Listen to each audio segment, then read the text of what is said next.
Vedant's Wellness Center, where food become your medicine. Call 905-944-664. Hi sir, ఎలా ఉన్నారు? ఓం నమో వెంకటేశాయ. వెంకటాది సంస్థానం బ్రహ్మాండే నాస్తికించిన వెంకటేశ సమోదేవో నా భూతో నా భవిష్యతి. అది ఎందుకు చెప్పారు సార్? ప్రపంచం మొత్తంలో తిరుమల లాంటి ప్రదేశము ఎక్కడా ఉండదు, అక్కడ ఉన్నంత మనశ్శాంతి ప్రపంచంలో ఎక్కడా ఉండదు అని దాని సారాంశం. దానికి ఇంటర్వ్యూకి సంబంధం ఏమైనా ఉందా? నాగ చైతన్య శోభిత జాతకాన్ని మీరు చెప్పడం జరిగింది కదా, అది తప్పని ఇప్పటికైనా ఒప్పుకుంటున్నారా? వేణుస్వామి జాతకం చెప్పినప్పుడు కామెడీ 2-3 ఏళ్ళైనా. మీ జాతకం ఎప్పుడు మారిపోతుంది? మారింది ఆల్రెడీ. మారింది. ఇదే వీడియో కింద మళ్ళీ పెడతాడు ఎవడో, మళ్ళీ వచ్చిన వారా పంది అని పెడతాడు. ఒక హీరోయిన్ని తయారు చేయాలి అంటే ఎలా తయారు చేయాలో నాకు తెలుసు. ఒక హీరోని సూపర్ స్టార్ని ఎలా చేయాలో నాకు తెలుసు. ఎలా చేస్తారు మీరు? పూజలతోనే అయిపోతారు. అంటే వాళ్ళకి టాలెంట్ అవసరం లేదు. అసలు టాలెంట్ అనేది ఇండస్ట్రీలో దానంత అమ్మాయిలు ఎందుకు వచ్చి చేయించుకుంటుంటారు పూజలు? ఒక రాజు కావాలంటే రాజ్యం కావాలి, ఒక రాణి కావాలి. అర్థం కాదు. అమ్మాయిలకు బ్రెయిన్ కంటే కూడా వాళ్ళ సడన్గా ఇప్పుడు సెలబ్రిటీలు అందరూ బెట్టింగ్ యాప్లు ఇరుక్కుంటున్నారు. 2025 సంవత్సరంలో సెలబ్రిటీ అనే ప్రతి ఒక్కడు ఏదో సమస్య ఇరుకుతాడు. అది అల్లు అర్జున్తోనే స్టార్ట్ అయింది. రేపు పొద్దున ఈ 11 మంది కూడా. వేణుస్వామి గారు చేసిన తప్పులకి నలిగిపోతూ ఆయన మీద జరుగుతున్న ట్రోల్స్ తీయించడానికి లక్షలు ఖర్చు పెడుతున్నాడనే పబ్లిక్లో టాక్ అనేది నడుస్తుంది. నేను పిచ్చినా కొడుకునా, నేను ఆస్ట్రాలజీలో కానీ బ్రాహ్మణ్ కమ్యూనిటీలో కానీ నేను సన్నీ లియోను. నేను నా బట్టలు నేనే ఇప్పుకుంటా, నేను ఎవ్వరిని ఇప్పనియ్యా. ఒకవేళ నేను అండర్వేర్ ఉంటే అదన్నా లాగుదామని కూడా వస్తుండే, నేను అది కూడా ఇప్పేసిన.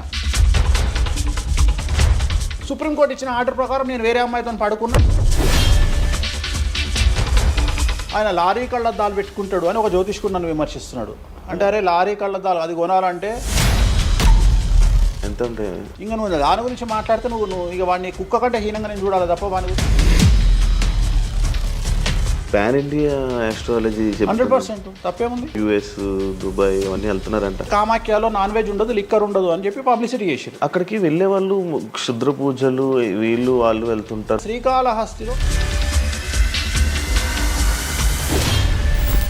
రేవంత్ రెడ్డి గారి గురించి మాట్లాడారు కాబట్టి ప్రెసెంట్ జనాల్లోని నెగిటివిటీ అని. రేవంత్ రెడ్డి జైలుకు వెళ్ళడానికి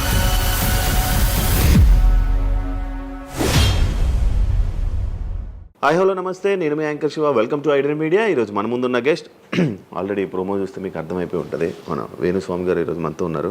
నేను గత 2-3 సంవత్సరాల నుంచి అనుకుంటున్నాను అసలు వేణుస్వామి గారిని కలవాలి, ఒకసారి మనం మాట్లాడాలి, మనం కూడా ఇంటర్వ్యూ చేయాలి, కొన్ని విషయాలు తెలుసుకోవాలి అని నేను చాలాసార్లు ప్రయత్నించాను, బట్ అవ్వలేదు. ఫైనల్గా ఇప్పుడు అయ్యింది.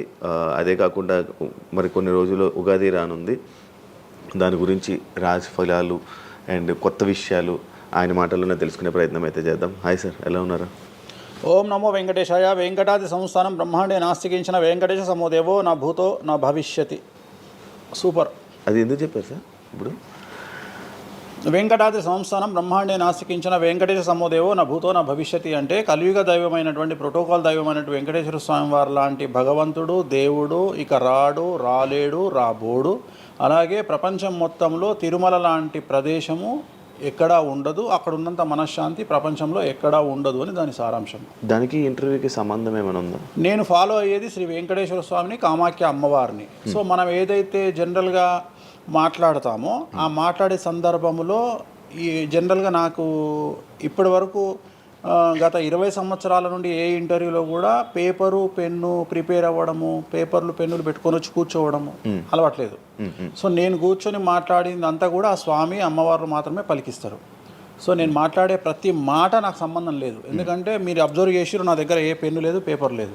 మీరు ఏం అడుగుతారో నాకు తెలియదు, నేను మీతో ఈ ప్రశ్నలు అడగాలని నేను ఇంతవరకు చెప్పలేదు. సో మీరు ఏం అడుగుతారో మీ ఐక్యూ లెవెల్ని బట్టి ఉంటుంది. సో నాకు ఆన్సర్ చేసేది స్వామి అమ్మవార్లు ఆన్సర్ చేస్తారు. సో అది చెప్పి ఇంటర్వ్యూలో కూర్చోవడం నాకు అలవాటు. సో ఏదైనా మీరే పలికిస్తారు అనేటువంటి బ్లైండ్ నమ్మకంతో, గుడ్డి నమ్మకంతో ఆ స్వామిని అమ్మవారిని నమ్ముకొని కూర్చుంటాను ఇంటర్వ్యూలో.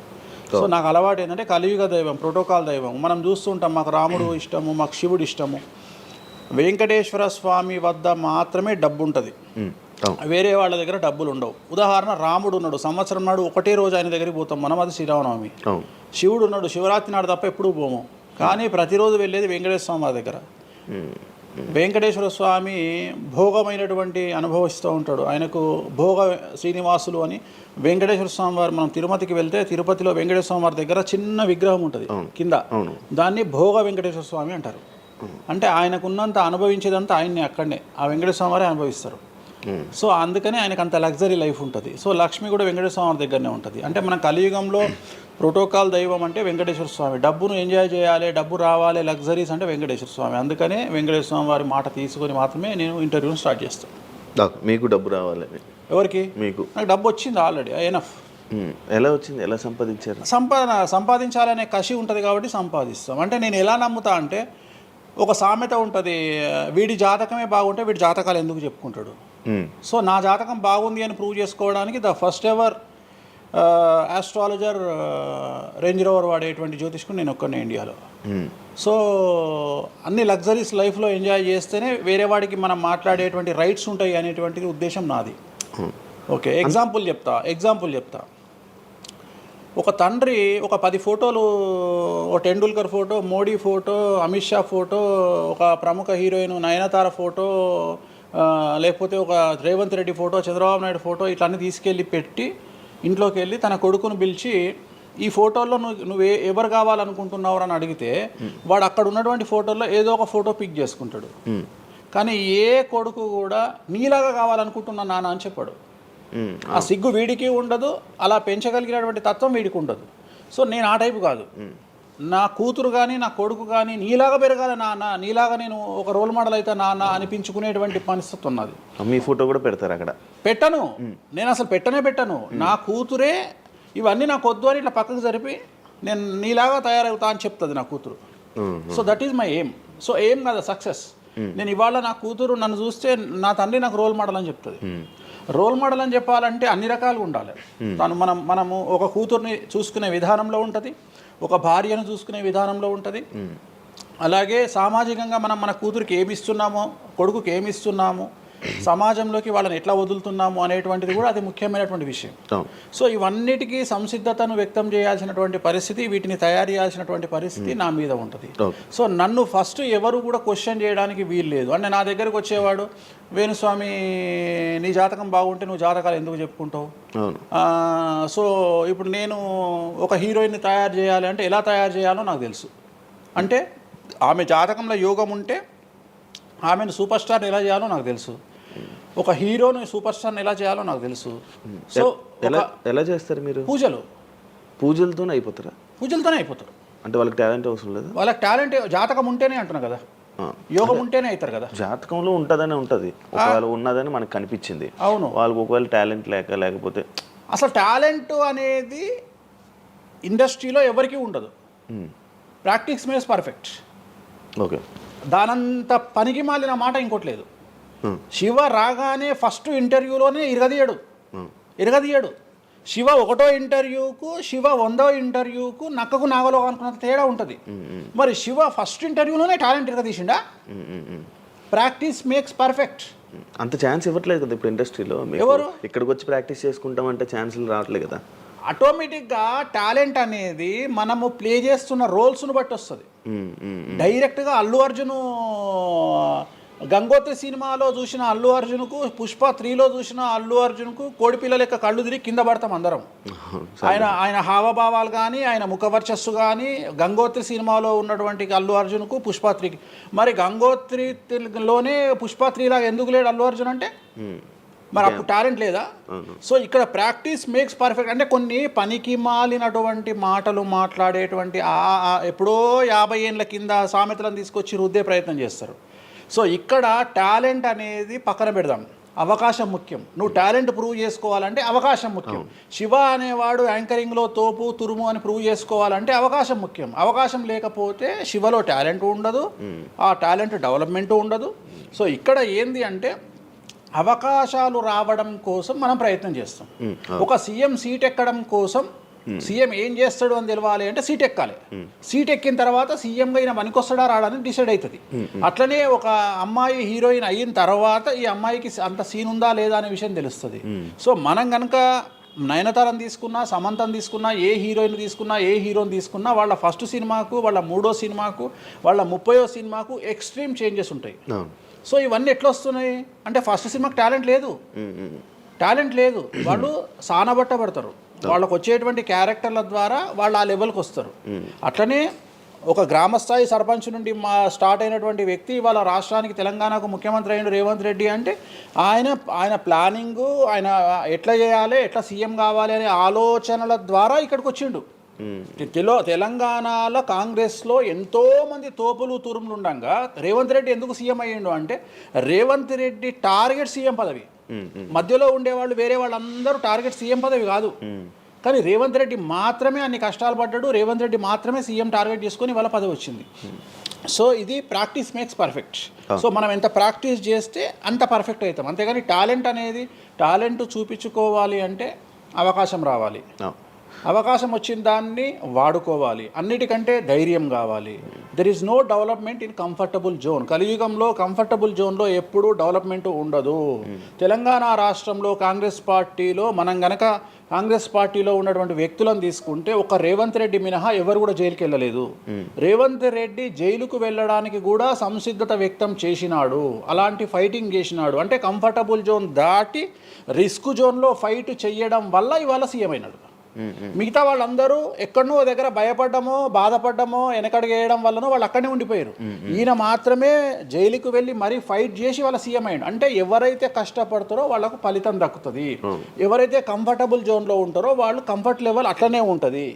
సో సమాజంలో మనం బయటికి వచ్చి ఫైట్ చేసి అన్నిటినీ ఎదుర్కొని 10 మందితో దొబ్బులు తిని సోషల్ మీడియాలో దొబ్బించుకొని కింద కామెంట్లు పెట్టించుకొని బండనాయదవా దొంగనాయదవా అని కామెంట్లు పెట్టించుకొని సో ఇవన్నీ ఓవర్కమ్ అయ్యి సమాజాన్ని అర్థం చేసుకొని ఓహో వీళ్ళంతా పనికి మాలిన విధవలు కామెంట్ల రూపంలోనే ఉంటారు అని మనం ఫైట్ చేస్తూ ముందుకు వెళ్తేనే మనకు లైఫ్ దొరుకుతుంది. ఇప్పుడు రేవంత్ రెడ్డి గారి గురించి మాట్లాడారు కాబట్టి ప్రజెంట్ జనాల్లోని నెగిటివిటీ నేను ప్రిడిక్షన్స్ని కానీ వేరే వాటిని చెప్పట్లా. నేను ఒక మంచి విషయాన్ని తీసుకొని మాత్రమే చెప్తా ఉన్నాను. నేను మంచి విషయాన్ని మాత్రమే తీసుకొని చెప్పాను. వేణుస్వామి గారు ఎప్పుడు అంటే లైక్ ఇందాక మాట్లాడుతున్నట్టు హీరోయిన్లు మనం టాలెంట్ ఉన్న వాళ్ళు చేస్తాం. ఎక్కువ వేణుస్వామి దగ్గర చేసుకున్న యాక్టర్స్ అమ్మాయిలే ఎందుకు వచ్చి చేయించుకుంటుంటారు పూజలు వేణుస్వామి గారి దగ్గర? ఒక రాజు కావాలంటే రాజ్యం కావాలి, ఒక రాణి కావాలంటే రాజు ఉంటే సరిపోతుంది. అర్థం కాలేదా? ఒక వ్యక్తి రాజు కావాలంటే రాజ్యాన్ని సంపాదించాలి. రాజ్యాన్ని సంపాదించాలంటే సగం జీవితం సంక నాకిపోతుంది ఒక వ్యక్తికి. అంటే శివ అనే వ్యక్తి ఒక 100 కోట్ల రూపాయలు సంపాదించాలంటే సగం జీవితం సంక నాకిపోతుంది. అవును, రైట్. కానీ శివను పెళ్లి చేసుకోవడానికి ఒక అమ్మాయికి మ్యాక్సిమం 10 మినిట్స్ చాలు. ఎస్, అంటే శివ నచ్చితే చాలు, శివకు అమ్మాయి నచ్చితే చాలు, పని అయిపోయింది. అంటే 10 నిమిషాల్లో ఆ అమ్మాయి 100 కోట్ల వారసురాలు అయిపోయింది. అలాగే 100 కోట్ల అధిపతి కూడా తనకు దక్కిండు. సో అమ్మాయిల డెవలప్మెంట్ అనేది ఎక్స్ట్రీమ్గా ఉంటుంది. ఉదాహరణ, ఒక ఇంటర్వ్యూకు 10 మంది అమ్మాయిలు 3 అబ్బాయిలు వస్తే ఈ 10 మంది అమ్మాయిల ఇంటర్వ్యూలు అయిపోయినాక వీళ్ళు సెలెక్ట్ కాకపోతే వాడి అదృష్టం మహాసుడిగా ఉంటే వాడు వస్తాడు సీన్లోకి. అంతే తప్ప 99% వీడు ఇక్కడనే కథం అయిపోతారు అమ్మాయిల దగ్గరనే, వాడికి అంత అవకాశం ఉండదు. సో కలియుగం అనేది 2002 తర్వాత షిఫ్ట్ అయింది. ఒకప్పుడు ఆడవాళ్ళకి అవకాశాలు తక్కువ, మగవాళ్ళకి ఎక్కువ. ఇప్పుడు టోటల్ రివర్స్ అయింది. ఏంటంటే 95% అవకాశాలు అమ్మాయిలకే ఉంటాయి, ఒక 5% మాత్రమే అబ్బాయిలకు ఉంటాయి. అందుకే అబ్బాయిలు అందరూ ఇప్పుడు అమ్మాయిలా మారిపోతున్నారు అంటారా? బెస్ట్ కదా. ఇప్పుడు మొత్తం జెండర్ అంతా మారిపోతుంది. కారణం ఏంటంటే అమ్మాయిలకు ఉండేటువంటి వెసులుబాటు అబ్బాయిలకు ఉండదు. నేను అదే చెప్తున్నా. ఇప్పుడు మగవాడు కష్టపడి పైకి రావడానికి చాలా టైం తీసుకుంటుంది, ఆడవాళ్ళు పైకి రావడానికి చాలా ఈజీగా పైకి వస్తారు. నేను అనేది ఏంటంటే వాళ్ళ కష్టముతో పాటు వాళ్ళ గ్లామర్ వాళ్ళకు తోడవుతుంది. అవును, ఇప్పుడు మీరు ఏ పాయింట్ చెప్పారో అర్థమైంది. ఇప్పుడు అమ్మాయిలకి ఎలాగో అవకాశాలు ఉన్నాయి కదా, మరి ఆల్రెడీ వాళ్ళకి ఎలాగో అవకాశాలు వస్తాయి కాబట్టి మరి మీరు వాళ్ళని ఎందుకు అమ్మాయిలనే చూడడం? అంటే రాని వాళ్ళకు నేను చూస్తున్నా. ఇప్పుడు వచ్చిన వాళ్ళు నా దగ్గరికి రారు కదా. ఓకే. ఇప్పుడు కరోనా వస్తేనే హాస్పిటల్కి పోతాడు, కానీ కరోనా రాకముందే పోయి పండుకోడు కదా హాస్పిటల్. సో అట్లనే వేణుస్వామితో పని ఉంటేనే వస్తారు. రెండవది, అమ్మాయిలకు ఉండే వెసులుబాటు ఏంటంటే అబ్బాయిలు కూడా చేసుకుంటారు నా దగ్గర, కానీ అబ్బాయిల డెవలప్మెంట్ అనేది చాలా తక్కువగా ఉంటుంది. ఉదాహరణ, నా దగ్గరికి వచ్చే అమ్మాయిలు ఓన్లీ సినిమా కోసం రారు. చాలామందికి తెలియదు ఈ విషయం. అంటే చాలామంది ఏమనుకుంటారంటే వేణుస్వామి దగ్గరికి వచ్చే అమ్మాయిలు సినిమా కోసమే వస్తారు, రారు. నా దగ్గరికి వచ్చే అమ్మాయిలు ఒక రాజకీయ నాయకురాలిగా వక్తగా కావాలని వస్తారు. సో పొలిటీషియన్ కావాలని వస్తారు. అన్నిటికంటే ఎంటర్ప్రెన్యూర్ కావాలని వస్తారు. ఒక బోటికో లేకపోతే ఒక గోల్డ్ షాపో ఏదో పెట్టుకొని బిజినెస్ కోసం వస్తారు. సో నా దగ్గరకు వచ్చేటువంటి వాళ్ళల్లో 10 మందిలో ఒకళ్ళు ఇద్దరు సినిమా ఇండస్ట్రీకి సంబంధించిన వాళ్ళు వస్తారు. 8 మంది వేరే వేరే వేరే వేరే వ్యాపారాలకు సంబంధించి చాలా ఉన్నాయి. ఇప్పుడు లైసెన్సింగ్ చేసేవాళ్ళు ఉన్నారు, చాలామంది తెలియదు. ఇప్పుడు ఢిల్లీలో లైసెన్సింగ్ చేసేవాళ్ళు 100 మంది అమ్మాయిలు ఉన్నారు నాకు తెలిసిన వాళ్ళు. అంటే పెద్ద పెద్ద కాంట్రాక్ట్లు ఇప్పించేవాళ్ళు, పెద్ద పెద్ద వాళ్ళు. సో అలాంటి వాళ్ళు నా దగ్గరికి ఎక్కువగా వస్తారు. అంటే నా దగ్గరికి వచ్చేవాళ్ళు ఈ ఉద్యోగాలు చేసుకునే వాళ్ళు, ఇలాంటి వాళ్ళు రారు. నేనేమంటానంటే job is a biggest scam in the world. ప్రపంచంలో ఉద్యోగం అనేది అతిపెద్ద స్కామ్. సో దాన్ని ఇప్పుడు ఒక కోతి ఉంది, ఆ కోతికి మీరు డజన్ అట్టిపళ్ళు ఇవ్వండి, ఒక 2,000 రూపాయలు ఇవ్వండి, అది డజన్ అట్టిపళ్ళే తీసుకుంటుంది. కానీ ఈ 2,000 రూపాయలతోటి నేను ఒక 10 గెలలు కొనుక్కుంటానే నాలెడ్జ్ దానికి లేదు. అంటే ఒక రకంగా జాబ్ అనేది ఇచ్చి ఆ వ్యక్తిని మనం మోసం చేయడం. సో జాబ్కి అలవాటు అయిపోయిన వాడు కంఫర్టబుల్ జోన్లోకి వెళ్ళిపోతాడు. సో నేనేం చెప్తా అంటే ఆ జాబు నుండి మనమే 100 జాబులు ఇచ్చే స్థాయికి ఎదగాలి అనే కసి ఉండి అక్కడికి వెళ్ళాలి. ఆ కసి ఉంటేనే పని లేదు. కలియుగంలో కష్టపడి అనే మాట మాట్లాడితే దానంత దరిద్రం ఇంకోటి లేదు. ప్రపంచంలో అతి పెద్దగా ఎక్కువగా కష్టపడేది గాడిది. అది ఈ పాటికి ఎక్కడో ఉండాలి, అది లేదు. రైట్. సో మనం కష్టపడడం కాదు, బ్రెయిన్తో పని చేయాలి. కష్టంతో పాటు బుర్ర ఉండాలి. కష్టం అనేది పని చేయదు. నేను ఏమంటున్నానంటే ఈ ప్రపంచంలో బాగా కష్టపడేటువంటి మనిషి డ్రైనేజీలోకి దిగి పనిచేసేటువంటి సేవకుడు. సో ఆయన పడే కష్టానికి పర్ డే 10 లక్షలు ఇచ్చినా తక్కువనే, కానీ మనం ఆయనకి అట్లా ఇవ్వట్లా. అంటే ఇక్కడ బ్రెయిన్తో పనిచేసే వాడికే డబ్బు మిగులుతుంది. నేను మాట్లాడేది బ్రెయిన్తో. కానీ అమ్మాయిలకు బ్రెయిన్ కంటే కూడా వాళ్ళ అందముతో పనిచేస్తే డబ్బులు దొరుకుతాయి. ఇప్పుడు ఇప్పుడు మనం ఉన్నాం, నువ్వో నేను ఒక ఇన్స్టాగ్రామ్లో పోస్ట్ పెడితే ఎవరు చూడు. అదే ఒక అమ్మాయి పెడితే 2 మిలియన్లు వెళ్ళిపోతుంది. ఇప్పుడు అదే కదా జరిగేది. ఇప్పుడు బెట్టింగ్ యాప్స్లోకి వీళ్ళు ఎందుకు వచ్చారంటే వాళ్ళను ట్రాప్ చేసేవాడు కూడా ఈ అమ్మాయిలకు 2 మిలియన్ల ఫాలోవర్స్ ఉన్నారు, కనీసం మిలియన్కు రీచ్ అవుతుంది వీళ్ళ వీడియో అనే ఉద్దేశంతో పెట్టిస్తున్నాడు. సో పెట్టడం ఎందుకు ఏంటి అనవసరం, పక్కన పెడితే వాళ్ళకుండే క్రేజ్, అమ్మాయిలకు ఉండే క్రేజ్ అలాంటిది. నేను అదే చెప్తున్నా, ఆ క్రేజ్ అమ్మాయిలకు చాలా ఈజీగా వస్తుంది. ఎందుకంటే గ్లామర్గా ఉండే అమ్మాయిలు చాలా ఈజీగా జనాల్లోకి వెళ్ళిపోతారు. సో చాలా వాళ్ళకు ఉండే అవకాశాలు చాలా ఎక్కువ. ఇప్పుడు రీసెంట్ మీరు బెట్టింగ్ యాప్ ఇన్ని రోజులు లేని బెట్టింగ్ యాప్, అంటే గత 2 సంవత్సరాల నుంచి ఫైట్ చేస్తున్నారు బెట్టింగ్ యాప్ల గురించి. వీళ్ళు సడన్గా ఇప్పుడు సెలబ్రిటీలు అందరూ బెట్టింగ్ యాప్లు ఇరుక్కుంటున్నారు. సెలబ్రిటీలే కాదు, 2025 సంవత్సరంలో సెలబ్రిటీ అనే ప్రతి ఒక్కడు ఏదో సమస్య ఇరుకుతాడు. అది అల్లు అర్జున్తోనే స్టార్ట్ అయింది. సో జాతకంలో అల్లు అర్జున్ యోగంలో 6వ ఇంట్లో శని, అల్లు అర్జున్ది కన్యారాశి. కన్యారాశి 6వ ఇంట్లో శనిలో ఉండగా అల్లు అర్జున్ జైలుకి వెళ్ళాడు. సో దానివల్ల ఆయనకు వెంట్రుక ముఖతో సమానం. ఎందుకంటే తెల్లారు వచ్చి ఆయన టిఫిన్ చేస్తే ఆపలేరు, ఆయన టూర్కు పోతే ఆపలేరు, ఆయన రేపు పొద్దున పుష్ప 3కి 3,000 కోట్లు వసూలు చేస్తుంది, దాన్ని ఎవడు ఆపలేడు. అంటే ఒక వ్యక్తిని జైలుకు పోయి ఇచ్చినంత మాత్రాన ఎవడు ఆపలేడు. మహా అంటే బెయిల్ తీసుకొని బయటకు వస్తాం. ఇప్పుడు రేపు పొద్దున ఈ 11 మంది కూడా సరే జైలుకు పోరా అంత తీవ్రమైన నేరమా నాకు ఐడియా లేదు. సో వాళ్ళు పోయినా మళ్ళీ 10వ రోజు వచ్చి మళ్ళీ 11 నాడు వాళ్ళు మళ్ళీ స్టేటస్ పెట్టుకుంటారు. దానివల్ల పెద్ద ఒక కొంపలముని ఏదేం లేదు. కాకపోతే ఇక్కడ జాతక రీత్యా ఎందుకే ఇప్పుడు జరుగుతుంది అంటే, ఎందుకు జరుగుతుంది అంటే ఎవరి జాతకంలోనైతే ఆ ప్రత్యేకమైనటువంటి టైమింగ్ వస్తుందో ఆ టైమింగ్లో ఉండేవాళ్ళు జైలుకు వెళ్ళడమో, సమస్యల పాలవడమో, మీడియాకి ఎక్కడమో. ఇప్పుడు అందరూ మీడియాకి ఎక్కిన అందరు జైలుకి వెళ్ళరు. సో ఇంకోటి ఏంటంటే, ఇప్పుడు ఒకప్పుడు జైలు అంటే భయము, ఇప్పుడు జైలు అనేది క్వాలిఫికేషన్. అంటే జనరల్గా ఇప్పుడు పొలిటీషియన్ అయితే జైలుకు పోగానే సీఎం అవుతాడు అనే నమ్మకం వచ్చింది అందరికీ. అట్లనే కొన్ని నమ్మకాలు వచ్చినాయి. ఇప్పుడు అల్లు అర్జున్ పోయి వచ్చాడు, ఏమైంది? సో అదే సినిమా ఇంకా ఆయన అనుకున్న దానికంటే ఇంకా కొద్దిగా ఎక్కువ డబ్బులు వసూలు చేసింది. సో ఇప్పుడు వీళ్ళు కూడా అంతే. కాకపోతే జాతకాల్లో చూసుకోవాల్సింది ఎందుకు ఇట్లాంటివి జరుగుతాయంటే, అష్టమ శని అంటే 8వ ఇంట్లో శని వచ్చినప్పుడు, 6వ ఇంట్లో శని వచ్చినప్పుడు, 12వ ఇంట్లో శని వచ్చినప్పుడు, 1వ ఇంట్లో శని వచ్చినప్పుడు, 6వ ఇంట్లో గురువు వచ్చినప్పుడు, 12వ ఇంట్లో గురువు వచ్చినప్పుడు ఇలాంటి సంఘటనలు వ్యక్తిగతమైన జీవితంలో జరిగే అవకాశాలు ఉంటాయి. ఇప్పుడు ఏదైతే కన్యా రాశికి ఈ నెల 30 వరకు బ్యాడ్ ఉందో అది తులారాశికి షిఫ్ట్ అవుతుంది 1వ తారీఖు నుండి. అంటే ఏప్రిల్ 1వ తేదీ నుండి రాబోయే 2.5 సంవత్సరాల పాటు తులారాశి సెలబ్రిటీలు ఎవరైతే ఉంటారో వాళ్లకు సేమ్ సంచలనాలు, జైలుకు వెళ్ళడాలు, ఇలాంటి సమస్యలు అనేటువంటివి రాబోతున్నాయి. వేణుస్వామి గారు చేసిన తప్పులకి నలిగిపోతూ ఆయన మీద జరుగుతున్న ట్రోల్స్ తీయించడానికి లక్షలు ఖర్చు పెడుతున్నాడనే పబ్లిక్లో టాక్ అనేది నడుస్తుంది. అది ఎంతవరకు నిజం? అసలు పట్టించుకొని అవి ఎంజాయ్. ట్రోల్స్ని ఎంజాయ్ చేస్తారా? ట్రోల్స్ని ఎంజాయ్ చేస్తాను నేను. ట్రోల్స్ని ఎంజాయ్ చేస్తాను నేను. ఎందుకు అంటే నేను నమ్మేది ఏంటంటే any publicity is good publicity అని నమ్మే వ్యక్తిని నేను. Bad or good publicity. నేను అనే పాయింట్ ఏంటంటే ఒక అంబానీ ఫ్యామిలీ పెళ్లిళ్ళు చేసుకున్నారు, 5,000 కోట్లు ఖర్చు పెట్టి పెళ్లిళ్ళు చేసుకోవడానికి ప్రధానమైన కారణం ఏంది? పబ్లిసిటీ పిచ్చి. వేణుస్వామికి 500 కోట్ల పబ్లిసిటీ ఫ్రీగా వచ్చినప్పుడు ఎందుకు వద్దంటాడు? పిచ్చిన కొడుక వేణుస్వామి అన్నా? కాదు కదా. ఒక ప్రైమ్ టైంలో 7 గంటలకు నేను ఒక ఛానల్లో అరగంట షో కొనాలంటే నాకు కనీసం ₹1,00,000 అవుతుంది. నేను పిచ్చిన కొడుకునా? నాకు వచ్చే పబ్లిసిటీ ఎంత ఎక్స్ట్రీమ్ పబ్లిసిటీ వస్తుంది. నేను ఎప్పుడు బాధపడతా? నా లైఫ్ డిస్టర్బ్ అయినప్పుడు బాధపడతా, నా ఫైనాన్షియల్ రూట్ ఆగిపోయినప్పుడు బాధపడతా. ఇప్పుడు నేను 12వ సంవత్సరంలో సినిమా ఇండస్ట్రీకి వచ్చిన. నా కమాండింగే మీడియా, నా కమాండింగే సినిమా ఇండస్ట్రీ, నా కమాండింగే పొలిటికల్, నా commanding all aspects of life. అలాంటి నేను నా జాతకాన్ని అంటే ఏం తెలియకుండానే బ్లైండ్గా వచ్చి మీడియా ముందర మాట్లాడేసి దొబ్బులు తిని వెళ్ళిపోదాం అనుకుంటున్నా? అంటే నాకంటూ కొన్ని క్లారిఫికేషన్స్ ఉంటాయి కదా.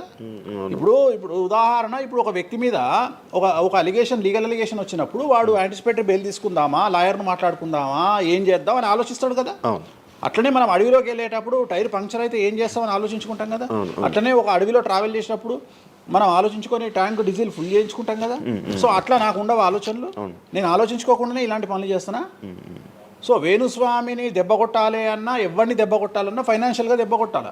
బట్ నేను అవకాశం అవతల వాడికి ఇయ్యాను. కారణం ఏంటంటే ఒక ఎలుకలాగానో ఒక పాములాగానో, ఒక ఎలుక కానీ పాము కానీ తన శత్రువుల దాడి నుండి బయటికి రావాలంటే 7 నుండి 8 బొక్కలు చేసుకుంటుంది ఒక హోల్లో. అంటే ఇటు రాడ్ పెడితే ఇటు వెళ్ళిపోతుంది, ఇటు రాడ్ పెడితే ఇటు వెళ్ళిపోతుంది. సో అట్లనే నేను ఒక 4-5 రకాల ఆర్థిక వనరులను ఏర్పాటు చేసుకున్నా. నా మెయిన్ ఇది కాదు. ఇది కాకుండా ఇంకా 4-5 రకాల ఆర్థిక వనరులను ఏర్పాటు చేసుకున్నా. ఈ రోజు దుకాణం బంద్ చేయమంటే ఇదే క్షణంలో దుకాణం బంద్ చేసి కాలు మీద కాలేసుకొని నా పనులు నేను చేసుకుంటాను. సో అంత కంఫర్టబుల్ జోన్లో ఉన్నా నేను. సో నాకు టెన్షన్ లేదు. నాకు అంటే నన్ను ఎవడో ఆపేస్తాడు, నేను ఆగేయాలి ఏం లేదు, హ్యాపీగా వెళ్ళిపోతుంది. సపరేట్ బిజినెస్లు ఉన్నాయి నాకు. 190 వ్యాపకాలు ఉన్నాయి నాకు. నన్ను జ్యోతిష్యం, నేను 4 నెలలు జ్యోతిష్యం చెప్పుకోకపోతే జ్యోతిష్యం మీద సంపాదించేదానికంటే ఇంకో ₹5 ఎక్కువ సంపాదించుకున్నా. ఇప్పుడు మధ్యలో నేను ఒక 4 నెలలు రెస్ట్ తీసుకొని నాకు వేరే వ్యాపకాలు చూసుకుంటే నాకు ఈజీ, ఎందుకంటే నేను కాన్సన్ట్రేషన్ చేయలేకపోతున్నా. సో ఇప్పుడు నాకు దొరికింది మొన్నటి వరకు, నేను ఆ పని చేసుకున్నా. రెండోది ఉగాదికే కదా నేను మాట్లాడేది, తర్వాత ఏం మాట్లాడతా. రెండోది ఏంటంటే కొన్నిసార్లు మనకు కొన్ని విచక్షణ, కొన్ని జ్ఞానాలు కలుగుతాయి, కొన్నిసార్లు కలుగుతాయి. ఇప్పుడు నాకు కూడా అదే జ్ఞానం కలిగింది. ఎందుకు అంటే ఇక్కడ వాక్యూమ్ నేను కవర్ చేసిన, టాలీవుడ్లో తెలుగులో వాక్యూమ్ కవర్ చేసిన, ఇక్కడ ఏం లేదు. సో నేను వాక్యూమ్ ఇంకా క్లియర్ చేసుకోవాలి, ఇంకా పెంచుకోవాలి అంటే బాలీవుడ్కు పోవాలి, కన్నడ పోవాలి, తమిళ్ పోవాలి. సో అటువైపు నేను కాన్సన్ట్రేషన్ చేస్తున్నా ఎక్కువగా. అందుకని నేను ఇక్కడ సెలబ్రిటీల గురించి చెప్పడం ఆపేసిన, తెలుగు సెలబ్రిటీల గురించి చెప్పడం లేదు. ఇప్పుడు మీరు పాన్ ఇండియా ఆస్ట్రాలజీ 100% తప్పేముంది? అదే విన్నాను రీసెంట్గా. US, దుబాయ్ అవన్నీ వెళ్తున్నారంట. అంటే దాని అర్థం క్లయింటేల్ ఉందనే కదా. ఇప్పుడు మన యూరప్ పోయి వచ్చిన సరే, ఒక పెద్ద విషయంలో వెళ్ళేసి వచ్చిన చెప్పుకోవాలని లేదు, చెప్పను. క్లయింటేల్ ఉంది. ఆస్ట్రేలియాకి రెగ్యులర్గా ఎవ్రీ 3 months ఆస్ట్రేలియా పోతా, ఎవ్రీ 3 months లండన్ పోతా నా క్లయింటేల్కు. తప్పేముంది? అంటే ఉన్నట్టే కదా, నేను అనేది ఉన్నట్టే కదా. ఇప్పుడు విచక్షణ కలిగిన వాడు ఆలోచిస్తాడు. అంటే వేణుస్వామి మీద ఎందుకు వస్తున్నాయి రూమర్స్, ఎందుకు వేణుస్వామిని టార్గెట్ చేస్తున్నారు, నాకు అనవసరం. వాళ్లకు అవసరం ఉన్నోడు ఎంక్వైరీ చేసుకొని నా దగ్గరకు వస్తాడు. నేను ఇంకోటి అందరికి ఒకటే చెప్తా, నా పాజిటివ్ వీడియోల కంటే నా నెగిటివ్ వీడియోలే చూడండి. ఫస్ట్ జనాలు నన్ను ఎక్కిన వీడియోలు చూడండి, నన్ను దొబ్బిన వీడియోలు చూడండి, నా గురించి నెగిటివ్గా పెట్టిన వీడియోలు చూడండి. అప్పటికే మీకు నా మీద నమ్మకం కలిగితేనే నా దగ్గరికి రండి, లేకపోతే రావద్దు. ఫస్ట్ వాటిని ఎంజాయ్ చేయండి, వాటిని ఫుల్ ఎంజాయ్ చేయండి, చేసి నా దగ్గరికి రండి. అట్లాంటి వాళ్ళే నా దగ్గరకు వస్తారు. అవునా?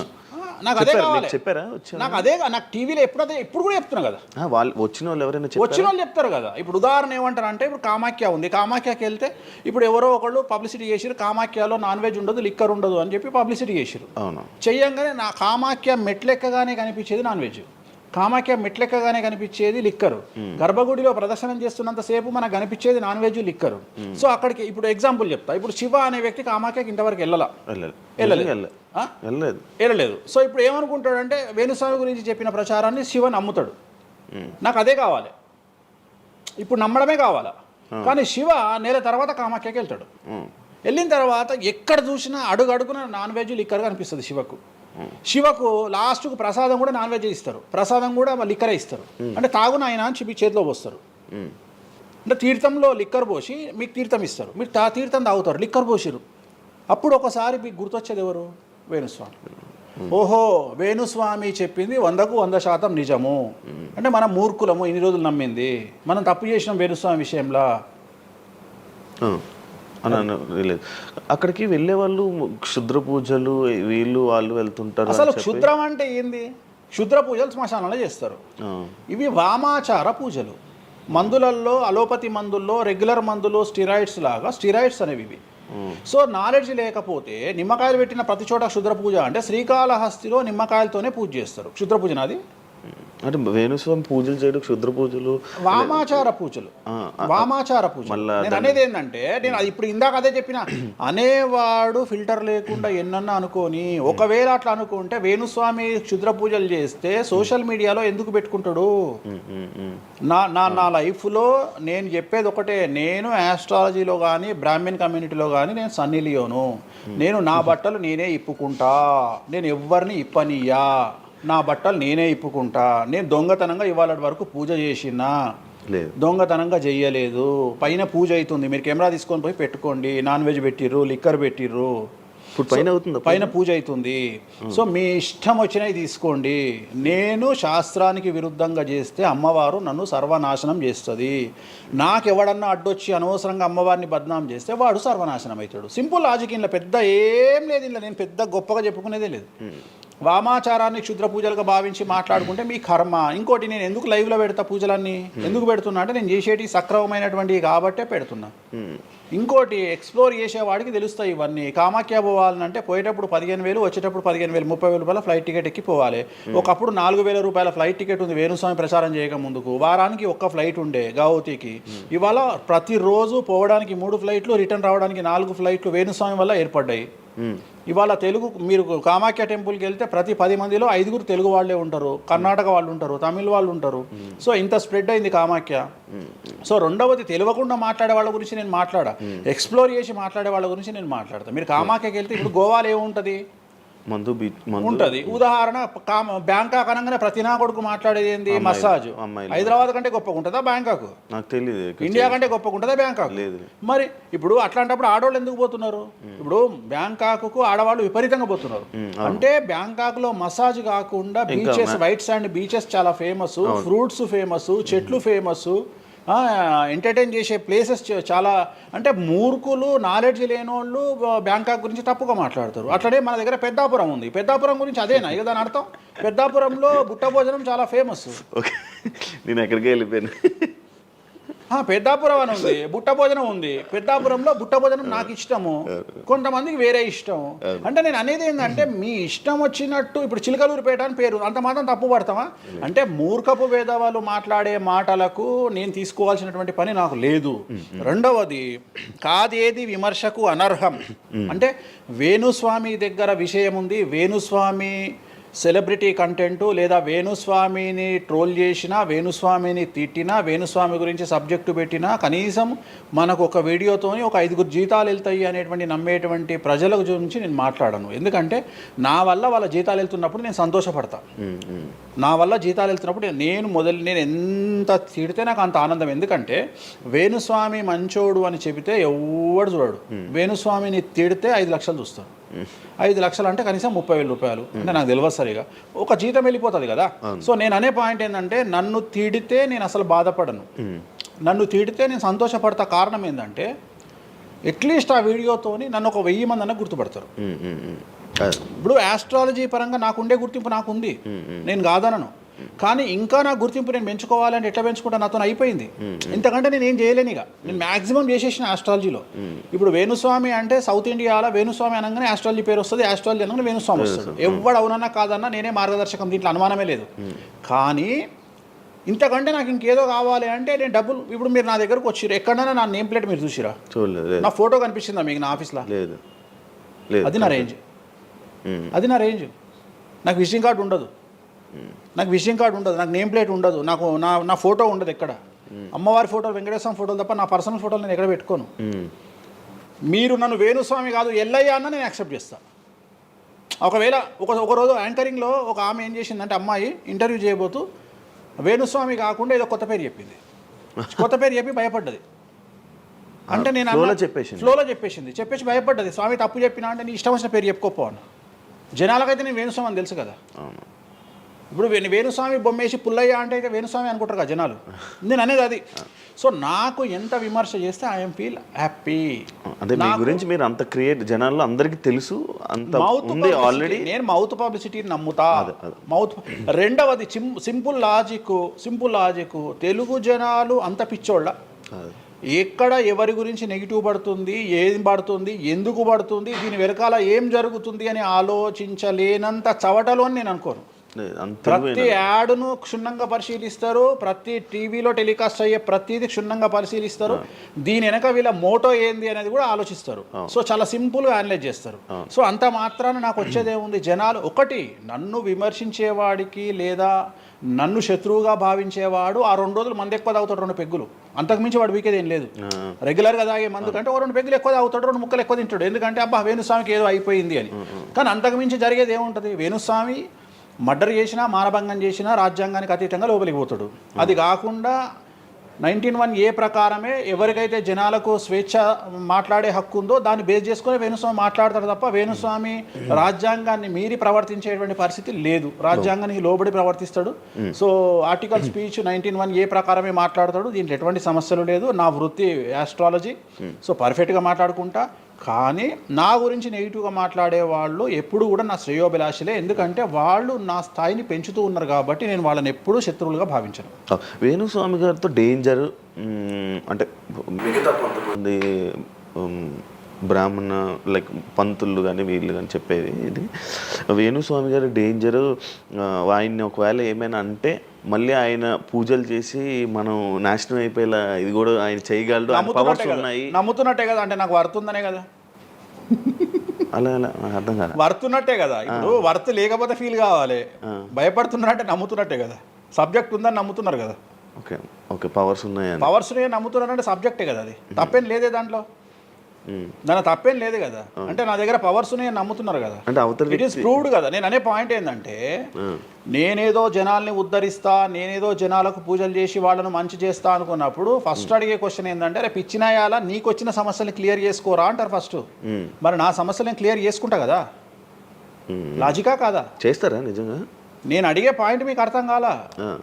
అర్థమైంది. నేను చెప్తున్నది ఒకటి, నీకు అర్థమవుతున్నది ఏమంటున్నా. నాకు ఒక న్యాయపరమైన చిక్కు వచ్చినప్పుడు దాని నుండి బయటపడడానికి నేను పూజలు చేసుకుంటానా, చేసుకోనా? మరి వాటి ద్వారానే కదా నేను జనాలకి. ఇప్పుడు నీకేదన్నా ప్రాబ్లం వచ్చి రేపు పొద్దున వేణుస్వామి గారు నాకు ఈ సమస్య వచ్చింది అంటే సమస్య మీరు ఎప్పుడు నమ్ముతారు? నన్ను మీరు చేశాక అది మీరు నేను బయటపడ్డప్పుడు నమ్ముతారు. అదే మీ సమస్యల నుంచి మీరు బయటపడ్డాక జనాలు నమ్ముతారు. అర్థమైంది. బట్టతల పెట్టుకొని నేను వెంట్రుకలు మొలిపిస్తాను టీవీలో యాడ్ ఇస్తే అమనాబూతులు తిడతారు, అరే నీకే గుండు మీద ఎంటికలు లేవు నువ్వేం మొలికిస్తావురా అని.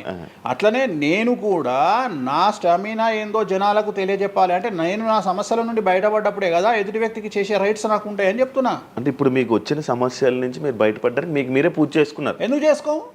నా జాతకాన్ని నేను విశ్లేషించుకుంటా కదా. ఇప్పుడు నాకు వచ్చే సమస్య నేను అనుకోను, బట్ నేను సమస్యలు వస్తే వాటిని క్లియర్ చేసుకోవడానికి నాకుండే రెమెడీస్ నాకు ఉంటాయి కదా. మీరు చేశారు ఆ పూజల్లో ఎవరైనా నష్టపోయారా? ఎవరిని నేను అనేది ఏంటంటే మనం బాగుండాలని కోరుకుంటాం. ఇంకోటి ఏంటంటే ఫస్ట్ నేను శత్రువుగా భావించాలి కదా. నేను అంత దూరం ఆలోచించాను.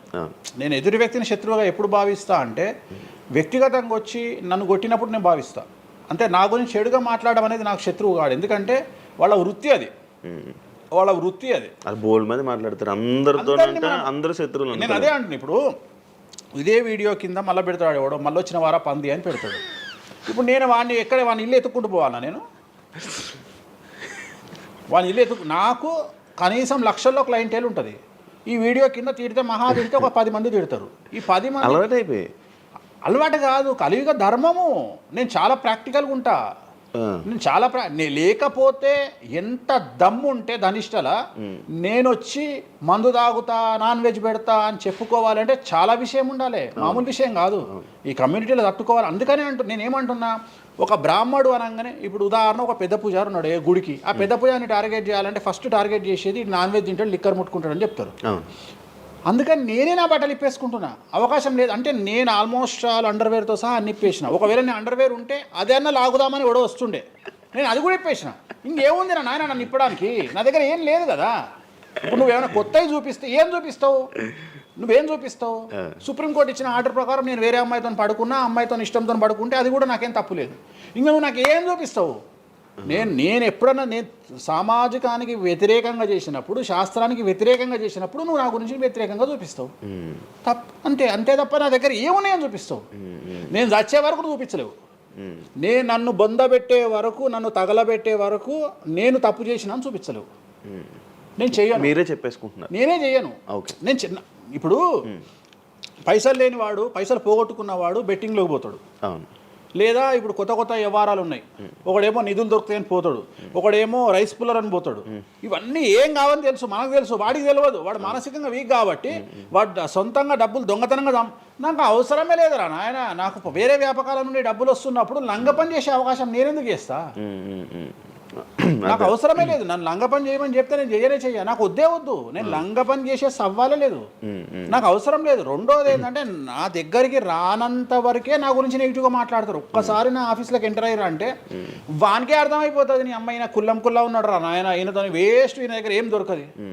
రెండవది, ఇవాళ ఎక్కడ పడితే అక్కడ కెమెరాలు పెట్టుకొచ్చేటువంటి స్థాయిలో ఇది మనకు సైన్స్ పెరిగింది. ముక్కు పుల్లలు కూడా పెట్టుకొస్తారు, చౌకమ్మలు కూడా పెట్టుకొస్తారు. నేను లంగ పని చేస్తే కూర్చొని 2 నిమిషాలు దొరకబట్టి టెలికాస్ట్ చేస్తారు. కానీ మాటలున్నాయి, క్లారిటీ సాక్ష్యం లేదు. ఇక మరి ఏం చేస్తాను నేను? పోనీ నేను అందరిలాగా దాచిపెట్టే మనిషిని కాదు, దొంగతనంగా లంగపనంగా డోర్లు అన్నీ కుల్లా ఉన్నాయి. మీరు ఎక్కడికొచ్చినా మాట్లాడి నా ఆఫీస్లో ఏమైనా చేయండి, ఓపెన్గా పూజలు చేస్తా. ఇంకొకటి వేరేటోడు పెట్టే కానీ నేనే పూజ పెడుతున్నా. ఇంకోటి రెండోది, బాటిల్ కూడా నా చేతిలో పట్టుకొని అమ్మవారికి నైవేద్యం చేస్తున్నా. పోనీ నేను బాటిల్ దొంగతనంగా ఇది మందు బాటిల్ కాదు అని చెప్తలేను, blue label bottle, royal salute bottle నేనే పోసి మరి అమ్మవారికి నైవేద్యం చేస్తున్నా. ఇంకా ఎక్కడనే దాపరికం ఉంది? ఇంకా బాటిల్స్ కూడా కాస్ట్లీ, అంటే పెద్ద గెస్టులకే అవి పెద్ద వాళ్ళ విఐపి రేంజ్ని బట్టి పెడతాం. నార్మల్ వాళ్ళు వస్తే వాళ్ళకి తగ్గట్టి వాళ్ళ ఇష్టం. ఇప్పుడు ఉదాహరణ బాలయ్యబాబు చేస్తే మ్యాన్షన్ పెడతాం. కొంతమంది ఎన్ఎస్సి అంటే ఇప్పుడు ఉదాహరణ మన ఎవడో విమర్శిస్తుండు నన్ను. ఆయన లారీ కళ్ళద్దాలు పెట్టుకుంటాడు అని ఒక జ్యోతిష్కుడు నన్ను విమర్శిస్తున్నాడు. అంటే అరే లారీ కళ్ళద్దాలు అది కొనాలంటే కాశీ దాకా దేకాలి. ఎంత అంటే మన లైఫ్లో దాని వాల్యూ తెలియదు. అదే కుక్కకేం తెలుసు కుసుమపు వాసన, నెయ్యి గురించి ఏం తెలుసు కుక్క కంటే? వాడు ఏదో మాట్లాడతాడు. వాడు మాట్లాడినప్పుడు నేను వాడి మీద పీటీఏ చూపిస్తా. అరే నా కళ్ళద్దాల గురించి మాట్లాడుతున్నాడు, ఆ కళ్ళద్దాలు నీ జీవితంలో చేతులు కూడా పట్టుకొని చూడలేవురా నువ్వు. ఇంకా నువ్వు దాని గురించి మాట్లాడితే నువ్వు ఇక వాడిని కుక్క కంటే హీనంగా నేను చూడాలి తప్ప వాని గురించి వాని మీద నేను సింపతి చూపిస్తా తప్ప నేను కోపానికి ఎందుకు వస్తా? అట్లా చాలామంది విమర్శ చేస్తుంటారు. విమర్శల గురించి మనం పట్టించుకునే. మీకు బ్రాండ్ బట్టలు, బ్రాండ్ స్పెట్స్ అవన్నీ ఎలా అలవాటయ్యాయి? అంటే ఎలా అలవాటయ్యాయి అంటే ఇప్పుడు కూడా చెప్తా, జాతక రీత్యా శుక్రుడు ఎవరికైతే కొద్దిగా నీచంలో ఉంటాడో వాళ్ళు ప్రతి శుక్రవారం నాడు పర్ఫ్యూమ్ కొట్టుకోవాలి. శుక్రుడు అంటే లగ్జరీస్. ఓకే. శుక్రుడు జాతకంలో శుక్రుడు గ్రహం నేను మాట్లాడేది. శుక్రగ్రహం వీక్ ఉన్నప్పుడు ప్రతి శుక్రవారం నాడు పర్ఫ్యూమ్ కొట్టుకోవాలి. అండ్ ఒక పెగ్గు 30 ml కాచేయాలి. తాగుమని చెప్తే వేణుస్వామి చెప్పిండు కదా అని ఒక ఉద్యమంలాగా తాగొద్దు. ఒక 30 ml స్కాచ్ తాగాలి. అట్లా ఒక 3 నెలలు చేసిన తర్వాత డెవలప్మెంట్ ఏందో మీకే కనిపిస్తుంది. డెవలప్మెంట్ ఏందో మీకే కనిపిస్తుంది. మళ్ళీ వేణుస్వామి మందు తాగేమన్నాడు అని కాంట్రవర్సీ కావచ్చు. డాక్టర్లే చెప్తారు, 30 ml తాగితే హార్ట్కి మంచిది, బీపీకి మంచిది అని చెప్తారు. కానీ డాక్టర్ల పేరు అడ్డం పెట్టుకొని కుంభాలు తాగుతారనే భయానికి డాక్టర్లు చెప్పరు. ఆపేశారు. 30 ml అనేది చాలా మంచిది. బట్ నేను రోజు తాగమంటలేను. శుక్రవారం నాడు మాత్రమే, అది కూడా శుక్రుడు నీచంలో ఉంటే, శుక్రుడు 6వ ఇంట్లో, 12వ ఇంట్లో, 8వ ఇంట్లో ఉన్న, శుక్రుడి మీద శని దృష్టి ఉన్న జాతకరీత్యా మీరు శుక్రవారం నాడు 30 ml పెగ్గు తాగండి నైటు. అది కూడా ఫ్యామిలీతోని మహమ్మద్ రఫీ పాటలు పెట్టుకొని, ఏఆర్ రెహమాన్ పాటలు పెట్టుకోనో, ఇళయరాజా పాటలు పెట్టుకొని ఆ పెగ్గు తాగి ఆ పాటలు ఎంజాయ్ చేసి పండుకోండి హ్యాపీగా. సో మీ లైఫ్ ఎట్లుంటుందో చూడండి. నేను మాట్లాడేది వ్యాపారమో ఇతర ఉద్యోగం చేసే వాళ్ళ గురించి కాదు. ప్రత్యేకించి 100 రూపాయల దగ్గర 1,00,000 రూపాయలు సంపాదించగలిగి రియల్ ఎస్టేట్ వ్యాపారులు, వ్యాపారస్తులు, పొలిటీషియన్స్, పెద్ద పెద్ద వాళ్ళ గురించి మాట్లాడుతున్నాను. టీచర్లు, అటెండర్ల గురించి నేను మాట్లాడతలేను. టీచర్ ఎంత తాగినా తాగుడు మిగులుతుంది తప్ప పైసలు రావు, ఎందుకంటే ఆయన జీతం అంతే కాబట్టి. సో ఎక్కడైతే పెరగడానికి ఆస్కారం ఉంటుందో వాళ్ళ గురించి మాట్లాడుతున్నాం.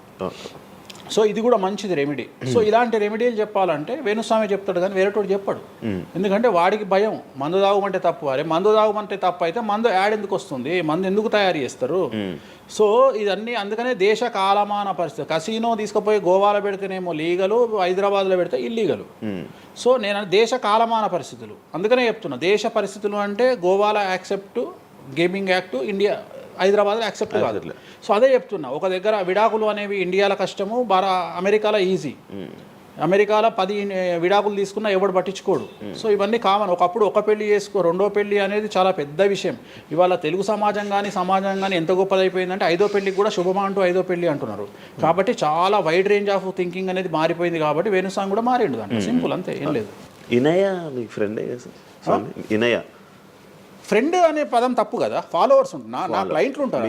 నా క్లయింట్లు ఉంటారు, అంతేగాని. తనకి బాయ్ ఫ్రెండ్ రీసెంట్గా బాయ్ ఫ్రెండ్ వచ్చి బ్రేకప్ అయింది కదా, మరి మీరు చెప్పలేదా తనకి? ఇలా నాకు సంబంధం లేదు. మీ దగ్గర కూడా పూజ చేయించుకున్నారు కదా మీ దగ్గరే. నేను పూజ చేసింది ఆమె పర్సనల్ ఇష్యూ కోసం కాదు కదా. నేను ఆమె పూజ చేసింది సినిమా కోసం చేసినా. ఇప్పుడు రాజాసార్లు ఆమె చేస్తుంది కదా, ప్రభాస్ సినిమాలో ఆమె యాక్టింగ్ చేస్తుంది. అంతవరకు నా దగ్గరికి 190 మంది వస్తారు కదా, వాళ్ళ గురించి వ్యక్తిగతంగా వాళ్ళని కంటిన్యూగా ఉండేది నాకు లేదు. నాగ చైతన్య శోభిత జాతకాన్ని మీరు చెప్పడం జరిగింది కదా, అది తప్పని ఇప్పటికైనా ఒప్పుకుంటున్నారా? టైం విల్ డిసైడ్ అండి ఏదైనా కానీ. నేను జాతకాలు చెప్తా, పర్సనల్గా నాకు ఎవరి మీద ఏ కోపాలు ఉండవు. వేణుస్వామి జాతకం చెప్పినప్పుడు కామెడీ, 2-3 ఏళ్ళు అయినాక సీరియస్. సో నేను నమ్మింది నేను చెప్పిన, సింపుల్. ఓకే. సెలబ్రిటీ జాతకాలు వేణుస్వామి చెప్పి కలకల్లాడిన వేణుస్వామి ఈ మధ్య సెలబ్రిటీల నుంచి కొంచెం రావడం కానీ విజిటింగ్ కొంచెం తక్కువ అయ్యి డౌన్ అయ్యింది అంటున్నారు, నిజమా అది? పెరిగింది. ఓ పెరిగింది. కాకపోతే ఇంతకు ముందులాగా పబ్లిక్లో పెట్టట్లేదు. ఓకే, నేను పెట్టట్లేదు. ఓకే, దిష్టి అనా? దిష్టి అని కాదు, నేను పెట్టట్లేదు. అవసరం లేదు, ఆ స్థాయి దాటిపోయినా అనుకుంటున్నా. అంటే పబ్లిసిటీ చేసే స్థాయి దాటిపోయినా అనుకుంటున్నా. ఓకే, పబ్లిసిటీ స్టంట్లు ఎందుకులే లోపల. ఇప్పుడు నేను అనేది ఏంటంటే, ఒక టీవీ ఛానల్ బ్రేకింగ్ న్యూస్ ఇచ్చి, ఉదాహరణ TV9 గురించి మాట్లాడుకుందాం. 2002-2000 సంవత్సరంలో స్టార్ట్ అయిన టీవీ ఛానల్ బ్రేకింగ్ న్యూస్ కోసము తన స్టాండర్డ్స్ క్రియేట్ చేయడం వరకే తన ప్రయత్నం తను చేస్తుంది. ఒక లెవెల్ వచ్చిన తర్వాత, ఒక నెంబర్ 1 పొజిషన్ వచ్చిన తర్వాత చిల్లర వేషాలు లేదు. అట్లనే వేణుస్వామి దానికోసం ప్రయత్నం చేసిండు, సెలబ్రిటీ జాతకాలు చెప్పిండు. వేణుస్వామికి ఆ స్టేజ్ వచ్చింది కాబట్టి వేణుస్వామి ఇప్పుడు చిల్లర వేషాలు ఏదలుచుకోలే. అంటే ఇప్పుడు వాళ్ళ గురించి వీళ్ళ గురించి చెప్పి వేణుస్వామి సెలబ్రిటీ. సో వేణుస్వామి ఇప్పుడు సెలబ్రిటీ జాతకాలు చెప్పాల్సినటువంటి పరిస్థితుల్లో వేణుస్వామి లేడు అని అనుకున్నాడు కాబట్టి వేణుస్వామి సెలబ్రిటీ జాతకాలు చెప్పట్లేదు. Simple logic. నాకు కావాల్సిన పబ్లిసిటీ కంటే ఎక్కువ వచ్చింది, ఇంకేం చేసుకుంటా నేను? నాకు ఎక్కువ ఎక్స్ట్రీమ్ వస్తుంది, నాకు వద్దు. ఇప్పుడు వేరే వాళ్ళు ఉన్నారు, వాళ్ళు చెప్పుకుంటున్నారు. ఇప్పుడు నేను స్లో చేసినప్పటి నుండి ఆగస్టు నుండి మీరు యూట్యూబ్ చెక్ చేస్తే వేరే జ్యోతిష్కులు వేసుకుంటారు అంటే. ఇప్పుడు వేరే జ్యోతిష్కులు కంటిన్యూగా పోతున్నారు, సినిమా హీరోల గురించి చెప్తున్నారు, పొలిటీషియన్ల గురించి చెప్తున్నారు. నేను తమ్మునేలు చూస్తుంటా కదా, విపరీతంగా చెప్పుకుంటారు. మీ నుంచే స్టార్ట్ చేశారు. నేను అదే చెప్తున్నా. కానీ నేను చెప్తే మనోభావాలు దెబ్బతింటాయి, కానీ వాళ్ళు చెప్తే తినవు. ఎందుకంటే నాకున్న స్ట్రైక్ రేట్ అట్లాంటిది. మీరు వైరల్ కంటెంట్. ఎస్, అదే చెప్తున్నాను నేను. ఇంకా ఆ రేంజ్కి వచ్చినా కాబట్టి నేను చెప్పదలుచుకోలే, వదిలేసిన. అంటే ఈ రేంజ్ రావడం కోసం చెప్పినా. ఎందుకు చెప్పొద్దు? ఎందుకు రేంజ్ వచ్చి వదిలేసిన. వదిలేసిన. మళ్ళీ ఎప్పుడు చెప్పే ఆలోచన లేదు. ఇప్పుడైతే లేదు.